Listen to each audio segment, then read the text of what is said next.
So here is a run over statistics between the countries that played yesterday in the World Cup 2026 World Cup tournament. And first, we'll be starting with Spain and Cape Verde. So moving on to shots on target, Spain had 7 shots on target, and that is why I said credit should be given to Cape Verde goalkeeper because some of the saves that he made yesterday was actually a brilliant one. I was probably thinking that it was a clone of Courtois. So shot on target, Spain 7, Cape Verde 1. Ball possession, Spain had 74% ball possession and Cape Verde had 26.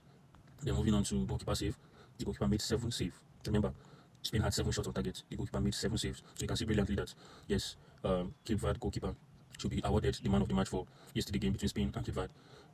Moving on to the match between Belgium and Egypt.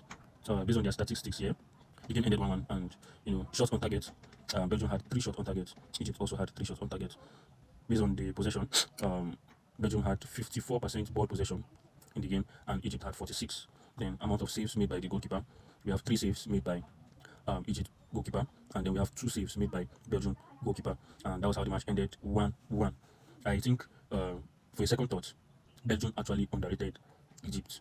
They underrated Egypt. They didn't expect Egypt to put this amount or level of fight such that they were going to even score the opening goal because it was Egypt that first scored the goal around 19 minutes to kick off of the match, and that was how like that the game ended 1-1. Belgium were able to score, and the goal was even an own goal made by an Egypt player. If not, Egypt would have actually won the game yesterday. So moving on to Saudi Arabia versus Uruguay. Saudi Arabia versus Uruguay. In the first half of the match, Saudi Arabia scored the first goal, making it 1-0 around 41 minutes to kick off of the match. And then moving to the second half, Uruguay came back, make sure they mounted pressure and pressing in the game. And that was how they were able to equalize in the 80th minute of the game. And going by their statistics, Uruguay had 10 shots on target, leaving them with 1 goal, while Saudi Arabia had 3 shots on target and also had 1 goal. And that was how the game was able to end as a draw. Based on possession, Uruguay was the better team, of course, had 67% ball possession, and then Saudi Arabia had 33% ball possession. Goalkeeper save that was made, this is shocking, but 9 saves was made by Saudi Arabia goalkeeper, and then 2 saves was made by the Uruguay goalkeeper. Lastly, Iran versus New Zealand. This game was really a tug of war. This game was actually a bomb blast. This Iran and New Zealand.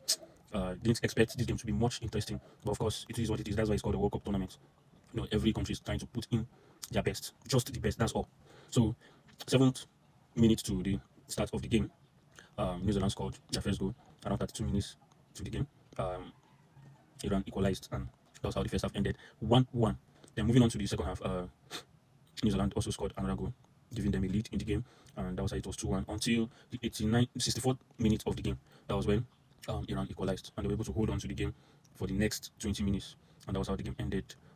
20 minutes plus, and that was how the game ended 2-2. So that's all about the run over about all the matches that was played yesterday. Thanks for watching.